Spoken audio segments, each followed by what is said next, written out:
तो ब्राह्मण बच्चों का कर्तव्य भी क्या है और चलन कैसी होनी चाहिए, ये बाबा ने कहा है। आज के मूल्य में 2 प्रश्न हैं और हम सभी हैं गॉडली स्टूडेंट। तो गॉडली स्टूडेंट को कौन से शब्द नहीं बोलने चाहिए, क्योंकि बाबा हमेशा कहते जब तक जीना है तब तक पढ़ाई पढ़ते रहना है, अंत तक पढ़ाई पढ़नी है। मनुष्य का प्लान क्या है और बाबा का प्लान क्या है। मनुष्य तो बनाते हैं प्लान, लेकिन बाबा हमेशा कहते ना, नर चाहत कुछ और होता। तो अभी हम सुनते हैं प्यारे बाबा के मधुर महावाक्य। बाबा कहते हैं, मीठे बच्चे ब्राह्मण बनकर कोई ऐसी जलन नहीं चलना जो बाप का नाम बदनाम हो। धंधाधूरी करते सिर्फ श्रीमत पर चलते रहो। ब्राह्मण बनकर कोई ऐसी जलन नहीं चलना जो बाप का नाम बदनाम हो। धंधाधूरी करते सिर्फ श्रीमत पर चलते रहो।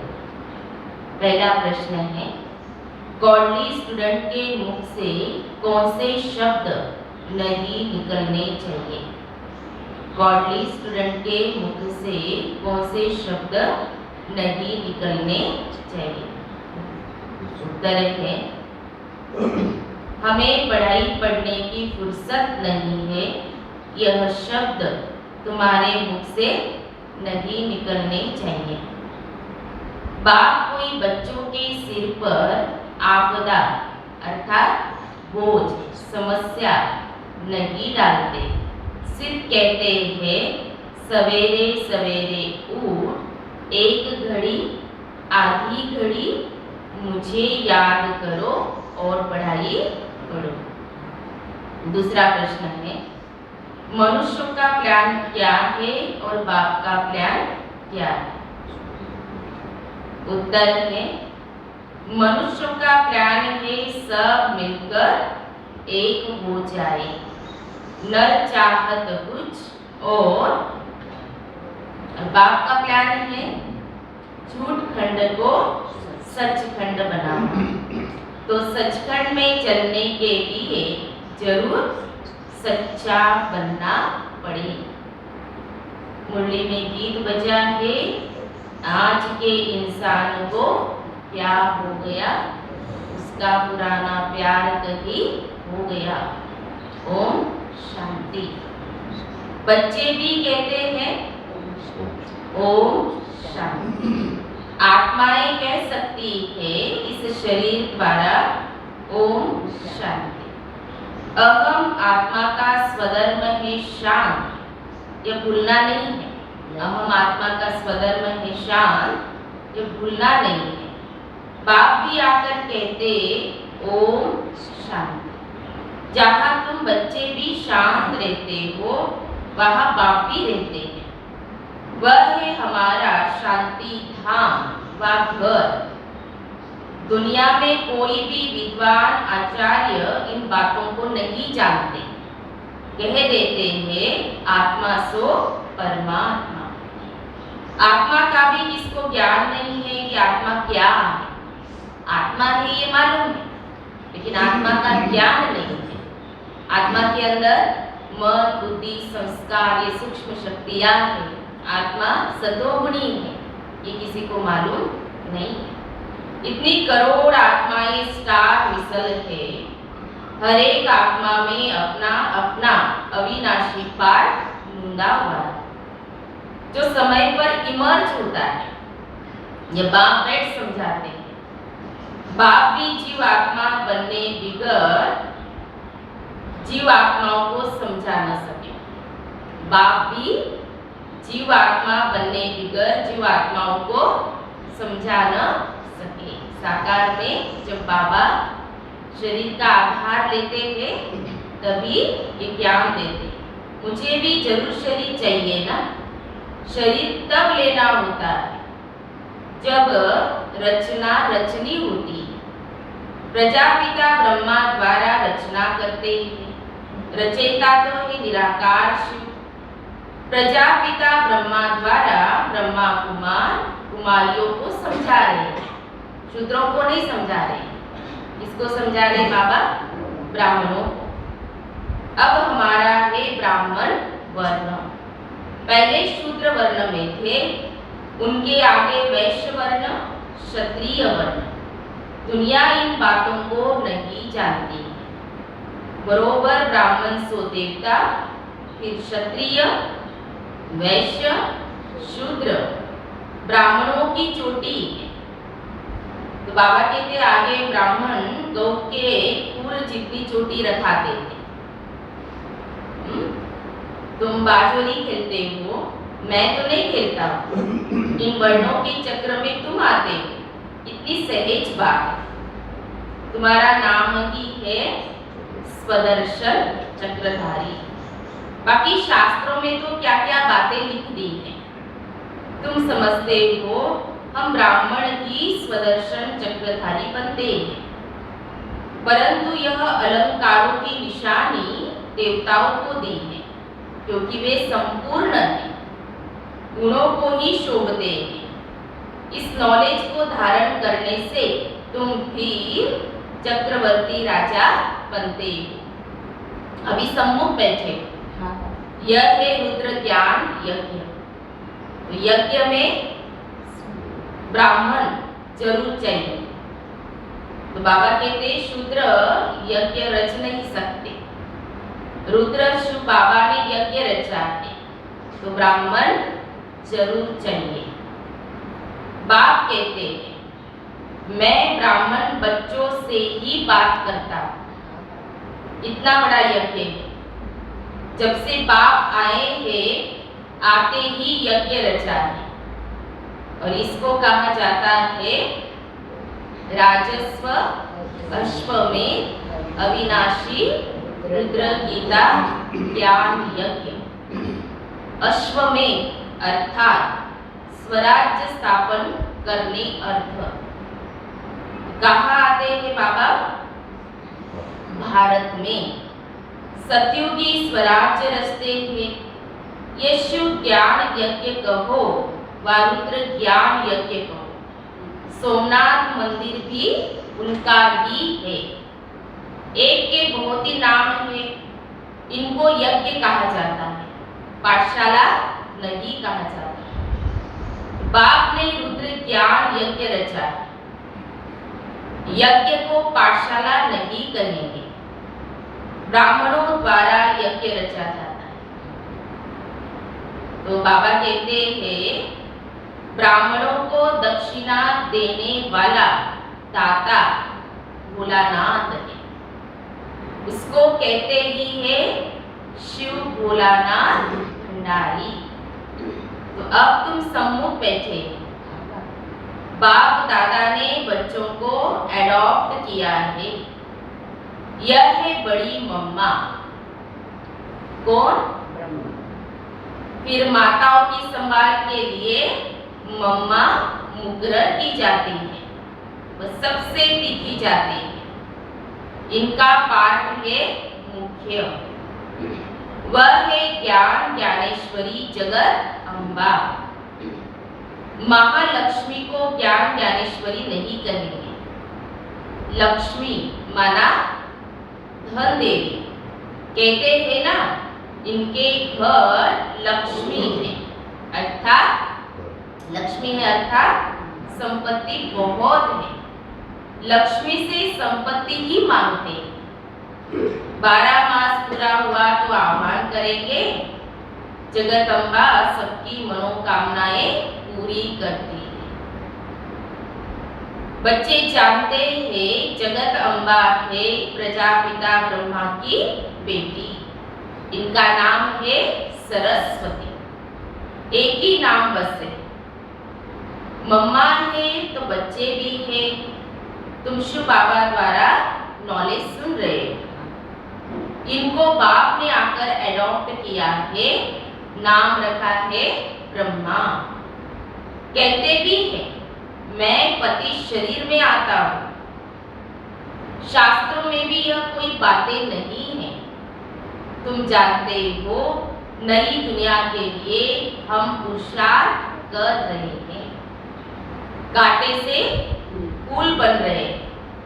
शूद्र थे तो कांटे थे और ब्राह्मण बने तो अभी फूल बने हो। ब्राह्मणों को फूल कौन बनाते हैं? ब्राह्मणों को फूल बनाते हैं बाप, वह है बागवान। और तुम हो, कितने सारे टाइटल बाबा दे रहे, तुम हो नंबरवार माली। तो बाबा कहते हैं जो अच्छे अच्छे माली है वह औरों को भी आप समान बनाते हैं, सैपलिंग लगाते ही रहते हैं। नंबरवार इसको कहा जाता है स्पिरिचुअल ज्ञान। ईश्वर है ज्ञान देने वाला। शास्त्र आदि तो सब मनुष्य सुनाते हैं। ये रूहानी ज्ञान जो सुप्रीम रूह को देते हैं, और कोई को रचयिता और रचना का ज्ञान मिलता ही नहीं है। ऐसे ही कपड़े मारते रहते हैं। तो बाबा कहते हैं यह है ये झूठी दुनिया। तो झूठी दुनिया में क्या है? सब झूठ ही झूठ है। असल में पहले झूठे जवाहरात थे नहीं, और अभी तो झूठे कितने हो गए हैं। सच्चे रखने नहीं देते हैं। झूठ खंड में है रावण राज्य, सचखंड में है राम का स्थापन किया हुआ राज्य। और यह है शिव बाबा का स्थापन किया हुआ यज्ञ। बाबा कहते हैं यज्ञ भी है, पाठशाला भी है, घर भी है। तुम जानते हो हम पारलौकिक बाप और फिर प्रजापिता ब्रह्मा के सम्मुख बैठे हैं। जब तक ब्राह्मण न बने तो वर्षा कैसे मिल सके? तो यज्ञ को संभालने वाले कौन चाहिए? यज्ञ को संभालने वाले सच्चे ब्राह्मण चाहिए। विकारों में जाने वाले को ब्राह्मण नहीं कहेंगे। एक टांग रावण की बोट में, दूसरी टांग राम की बोट में है, तो नतीजा क्या होता है? बाबा पूछ रहे हैं, चीर जाएंगे। ऐसी चलन से फिर नाम बदनाम कर देते हैं। कहलाते हैं प्रजापिता ब्रह्मा की संतान, और कर्तव्य शूद्रों के। बाप कहते हैं धंधा धूरी तो भल करो, परंतु श्रीमत पर चलने से फिर रिस्पॉन्सिबिलिटी उन पर हो जाती है। तुम यहाँ आए ही हो ईश्वरीय मत लेने के लिए, वह है आसुरी मत। तुम श्रीमत लेते हो श्रेष्ठ बनने के लिए। ऊंच से ऊंच बाप ऊंची मत देते हैं। तुम जानते हो हमको ऊंची मत मिलती है मनुष्य से देवता बनने की। कहते भी हैं हम तो सूर्यवंशी राजा बनेंगे। क्या बनेंगे सभी? सूर्यवंशी राजा। यह है ये राजस्व, प्रजास्व नहीं है। कौन सा है यज्ञ? राजस्व। तुम राजा रानी बनते हो तो प्रजा भी जरूर बननी है। जैसे ये मम्मा बाबा पुरुषार्थ से बनते हैं तो बच्चों को भी बनना है। तुम बच्चों को भी खुशी होनी चाहिए। हम ब्रह्मा कुमार कुमारियां शिव बाबा के पोत्रे पोत्रियां हैं। शिव को प्रजा पिता नहीं कहेंगे, वह है रचयिता। स्वर्ग में रहने वाले हैं देवी देवता। तो बाप ही मनुष्य को देवता बनाते हैं। तुम्हारी काया कल्प वृक्ष समान बनती है। ऋषि मुनि जो होते हैं तुम्हारी आत्मा जो काली हो गई है, पहले आत्मा शुद्ध थी, फिर से आत्मा शुद्ध बनती है, प्योर बनती है, गोरा बनती है। जब संपूर्ण पवित्र बन जाते हैं तो फिर शरीर नहीं रहता है।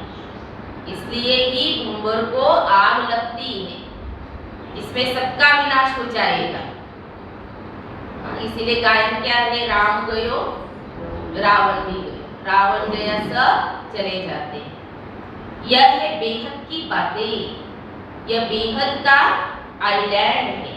वह है हद के, जितनी भाषाएं उतने नाम रख दिए हैं, अनेक टापू हैं, परंतु यह सारी सृष्टि ही टापू है। सारी सृष्टि में रावण का राज्य है। गीत में भी सुनाया कि क्या हालत हो गई, आज के इंसान को क्या हो गया। वहां एक दो को मारते नहीं है, वहां तो राम राजा, राम प्रजा, राम साहूकार। कहते हैं दुख की बात ही नहीं, किसको दुख देना भी क्या है, पाप है। वहां फिर ये रावण हनुमान आदि कहां से आए? रावण हनुमान कहां से आए? तुम कह सकते हो पहली मुख्य बात, गॉड फादर कहते हो तो वह सर्वव्यापी कैसे हो सकता है?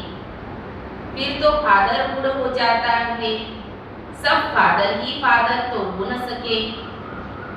तो अब तुम बच्चों को यह समझाना है, आधा कल्प तुमने झूठी कमाई की, अब सचखंड के लिए सच्ची कमाई करनी है। वह भी शास्त्र आदि जो सुनाते हैं कमाई के लिए सुनाते हैं। शिव बाबा तो ये शास्त्र आदि कुछ भी पढ़ा हुआ नहीं है, वह है ही नॉलेजफुल, ज्ञान का सागर। वह सत्य है, चैतन्य है। अभी तुम बच्चे जानते हो बाबा से हम सच्ची कमाई सचखंड के लिए कर रहे हैं। कैसे कर रहे हैं सच्ची कमाई? कोई तकलीफ है? बैठे बैठे सच्ची कमाई हो रही है। झूठ खंड विनाश होता है, देह सही, ये सब विनाश होना है। तो बाबा ने कहा कि तुम सब देखेंगे कि कैसे लड़ाई लगती है। वह समझते हैं सब मिल जावे, परंतु फूट पड़ती जाती है और ही ज्यादा ये लड़ाई क्या होगी? बाबा के महावाक्य क्या है? रिहर्सल होते होते क्या हो जाएगा? आगे क्या है? रिहर्सल होते होते रियल हो जाएगा। ये रिहर्सल चल रही है ना, तो क्या हो जाएगा? रियल हो जाएगा। नर चाहत कुछ और होता, उनका प्लान है सब विनाश के लिए, और ईश्वर का प्लान क्या है? झूठ खंड को सचखंड बनाना। तो बाबा ने कहा कि सो अब तुम जानते, बाप आए ही है झूठ खंड को सचखंड बनाने के लिए, मनुष्य को देवता बनाने। सत्य बाप द्वारा तुम सच्चे बनते हो और रावण द्वारा झूठे बनते हो। बाप ही सत्य ज्ञान देते हैं। तो बाबा ने कहा तुम ब्राह्मणों का हाथ कैसे होगा?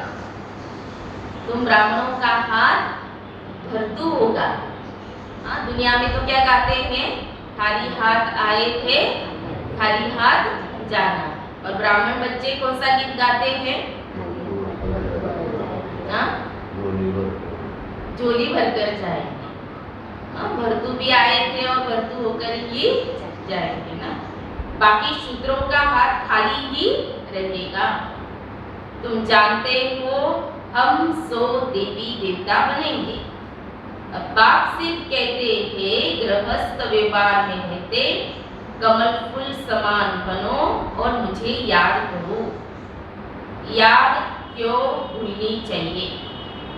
बाबा ने अभी 2-3 दिन पहले कहा था ना कि बाबा की याद रखनी है, करनी है नहीं, क्या कहा, रखनी है। तो जैसे हमारे जिनसे भी रिश्ते नाते होते हैं, जिनसे जुड़े हुए होते हैं, उनको याद हम करते नहीं हैं, बुद्धि में स्मृति में स्वतः ही रहता है। इससे बाबा ने कहा बाबा को भी बुद्धि में रखना है। बाबा ने कहा कि बाबा को तो भूलना नहीं। जो बाप स्वर्ग का मालिक बनाते हैं उनको तुम भूल जाते हो, यह है नई बात। इसमें आत्म अभिमानी बनना पड़े। आत्मा तो अविनाशी है, एक शरीर छोड़कर दूसरा लेती है। बाप कहते हैं देही अभिमानी बनो, क्योंकि वापस जाना है। देह का भान छोड़ो, ये 84 जन्मों की सड़ी हुई जुगती है। कपड़ा पहनते पहनते सड़ जाता है ना, तो सड़ी हुई जुगती है, इसीलिए शरीर को बीमारी तो होती है, कर्म को तो बाबा ने कहा ना, लेकिन फिर भी क्या करना है, खुशी में रहना है, नाचना है। तो माना नाचना है, माना क्या, मन से रोना नहीं है ना। तो तुमको भी यह पुराना शरीर छोड़ना है। अब काम चिता से उतरकर ज्ञान चिता पर बैठो। बहुत है जो विकारों बिगड़ रह नहीं सकते। बाप कहते हैं द्वापर से लेकर तुम इन विकारों के कारण ही महान रोगी बन पड़े हो। अब इन विकारों को जीतो, काम विकार में मत जाओ। ये शरीर तो अपवित्र पतित है ना, पावन बनो। यहाँ सभी विकार से पैदा होते हैं। सत्युग त्रेता में यह विकार होते नहीं, तो वहां भी यह हो तो बाकी उनको स्वर्ग, इनको नरक क्यों कहा जाए। तो बाप कहते हैं शास्त्रों में तो कोई एम ऑब्जेक्ट ही नहीं है, और यहाँ तो एम ऑब्जेक्ट है। हम अभी मनुष्य से देवता बन रहे हैं, ये भी स्मृति में रहा तो क्या होगा, दैवी गुण आते जाएंगे। बाप कहते तुमने जो कुछ पढ़ा है उसे भूलो, इसमें कोई सार नहीं है। तुम्हारी चढ़ती कला एक ही बार होती है, फिर उतरती कला। कितना भी माथा मारो, नीचे उतरना ही है, पतित बनना ही है। ये छीछी दुनिया है। तुम बच्चे जानते हो हमारा भारत स्वर्ग था, अभी नरक है। पहले आदि सनातन एक ही धर्म था जो अब नहीं है, फिर उस धर्म की स्थापना होती है। बाबा फिर से ब्रह्मा द्वारा आकर स्थापना करते हैं। तुम भी कहेंगे हम फिर से राज्य लेते हैं। राज्य लेने के बाद फिर यह नॉलेज गुम हो जाएगी। यह नॉलेज पतितों को ही मिलती है पावन होने के लिए। फिर पावन दुनिया की नॉलेज क्यों रहेगी, है ना। लक्ष्मी नारायण के राज्य को कितने वर्ष हुए, यह भी तुम बच्चे जानते हो। कहते हो बाबा हम 5000 वर्ष बाद फिर से आए हैं राज्य लेने के लिए। हम आत्मा बाप के बच्चे हैं। मिसाल देते हैं, एक आदमी कहने लगा मैं भैंस हूँ, तो वह निश्चय बैठ गया। इसीलिए बाबा पक्का कराते हैं। क्या पक्का कराते, हम कौन हैं, ये पक्का करो। जैसे संकल्प की बात है, तो उसको लगा मैं भैंस हूँ, तो दरवाजे के अंदर में कैसे जा सकता। तो संकल्प की बात है। तो कहने लगा इस खिड़की से कैसे निकलूं। ये बात है तुम्हारे लिए। तुम निश्चय करते हो हम बाबा के बच्चे हैं। देखो बाबा ने उदाहरण दिया, लेकिन अगर ये संकल्प में पक्का है कि हम कौन हैं, क्या बनने वाले हैं, तो उसी अनुसार हमारी चलन भी होगी। ऐसे तो नहीं मैं चतुर्भुज हूँ यह कहने से बन जाएंगे, बनाने वाला जरूर चाहिए। यह है नर से नारायण बनाने की नॉलेज, जो अच्छी रीति धारण कर और कराएंगे वही ऊंच पर पाएंगे। स्टूडेंट्स ऐसे कह न सके कि हमको फुर्सत नहीं है पढ़ने की।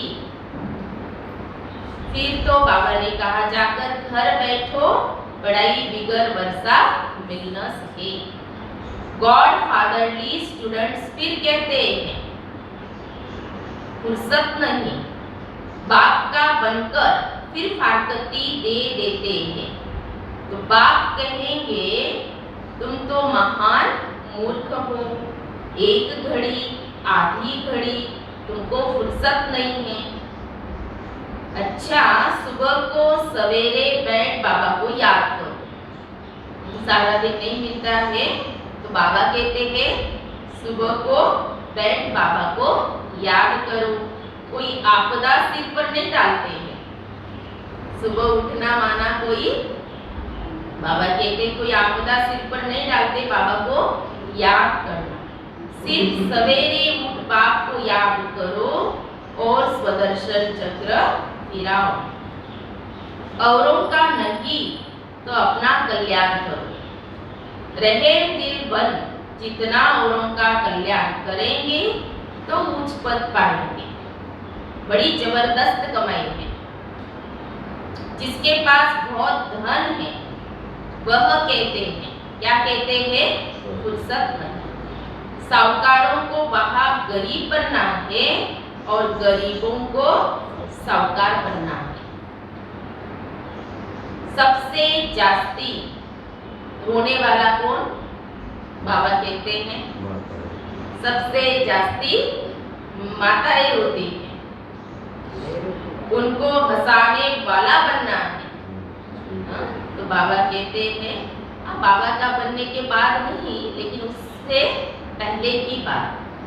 तो निरंतर याद की यात्रा पर रहना है।